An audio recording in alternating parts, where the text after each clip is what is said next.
I remember clearly when the Minister of FCT was commissioning projects, you know, as always, he's always doing that.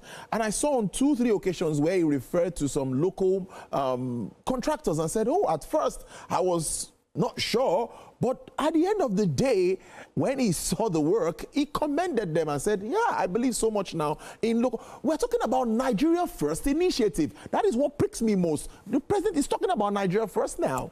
So I'll say 2 things. You see, you may not like the FCT minister for many things.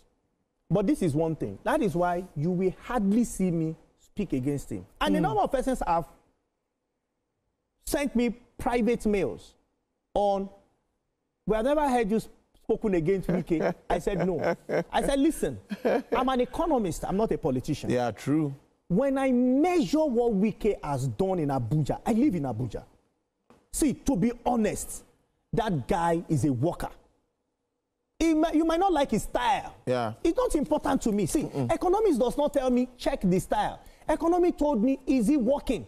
I can mention 1, 2, 4, 5 roads that were bad that Wike fixed.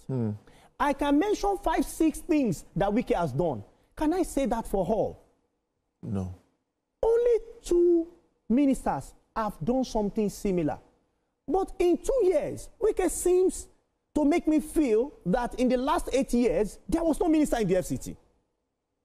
I wish he can balance it the way it works, balance it in politics, so that he will be the best guy. But you know, politicians have their way. That's his own style. So some people like his style, some people don't like his style. I will not get involved with him in politics. But this is business we are talking. We are talking business Nigeria. And this is business of Nigeria. Now, someone like that have used local contractors. Yeah, I commended them openly.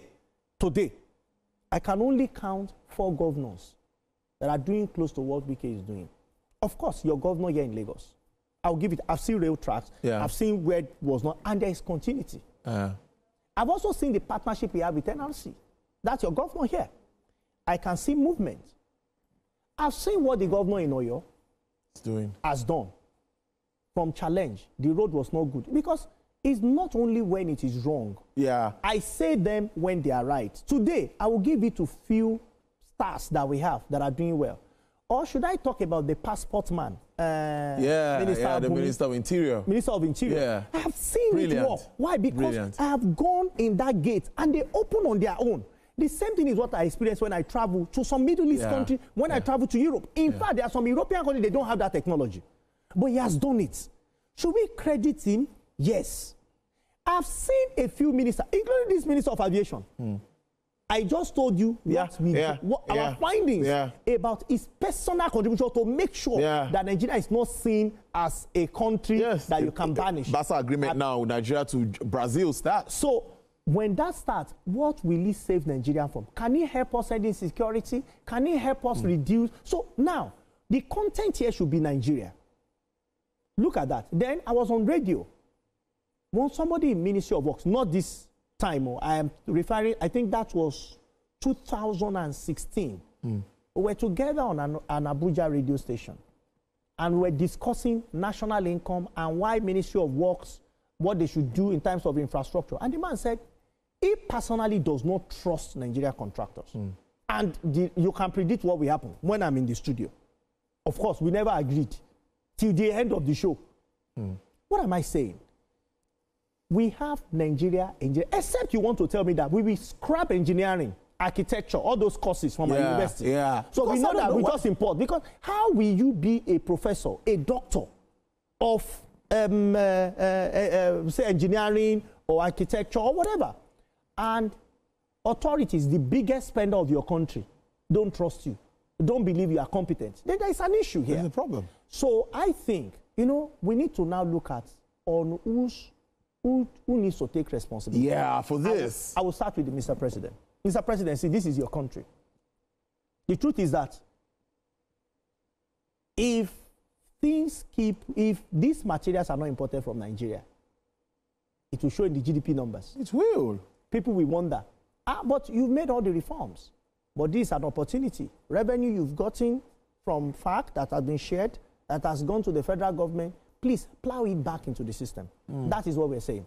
I want to make it very simple, very, you know, if you take the money back into the system, by buying from Nigeria, you can also oil that circular flow of income, because FRS will come, we take his revenue tax for from me. these people. I was about to highlight that. Those people will now help, they will create jobs. When they create jobs, there is confidence, then their experience level has also improved. True. Other airports can say, who are the people that did Lagos? They can call them and say, use our home material, but taxes will go back to Nigeria. That is how we build a nation. Number two, the people in procurement give our people consideration. One of the policies of government I spoke really vehemently about in Nigeria and outside Nigeria is Nigeria's first policy. In fact, that was the topic I delivered, the keynote speech I delivered at MAN, Nigeria's first policy. And this is where it concerns me, because it must be Nigeria first. I've been to a few countries, and to be honest, I never felt like one of them, because this is my nation. You hear restriction, you hear policy. Why? Because one, you are black. Two, you are a black, you are a Nigerian. So when opportunity comes like this, please, I'm not saying we cannot allow foreigners to come and do business in our country. That would be wrong. That would mean segregation. But I am saying that once we have the materials, we need to do everything to make it grow and to make our nation better for it. Interesting conversation, as always. Just wrapping that up, I was just like job creation, foreign exchange savings. You identified that. And of course, the issue of tax, which you talked about here, increased tax revenues for government earnings and strengthening industrial base and security through self-reliance. This remains key, but let's see, this is going to be a continuous conversation. The DG of MAN, Mr. Segun Ajayi Kadri, is joining me for this same conversation tomorrow. And we're going to talk about this because it's something that they hold so much, the passion for this. They really want to get involved in this. A parting shot from you as we wrap this up. No, a parting shot from me will be, what kind of future do we want to have? The one that we wonder when we get into it, or the one that we'll create deliberately? I strongly believe leaders around the world want a future that the future generation, the generation that will live in that future, because we possibly may not be here in the next 60, 70, 100 years to come. Some of us may be lucky in the next 50 years. But people that will be here at that time, what would they have built? What economy would they have built for them? Because at the end of the day, policies affect prices. Prices affect people. People affect those that will be in power. And those that will be in power, we go back again and affect policy. Policy we make today and who we use, of course, we have a lot of determination of our future, now and in the future. Mr. Paul Alaje, let me get a handshake from you. It's good to have you in the studio. Thank you for coming in to, bear your mind on this very important topic. Mr. Paul Alaje is a partner and senior economist with SPM Professionals. Good to see you again in Lagos. Thank you so much.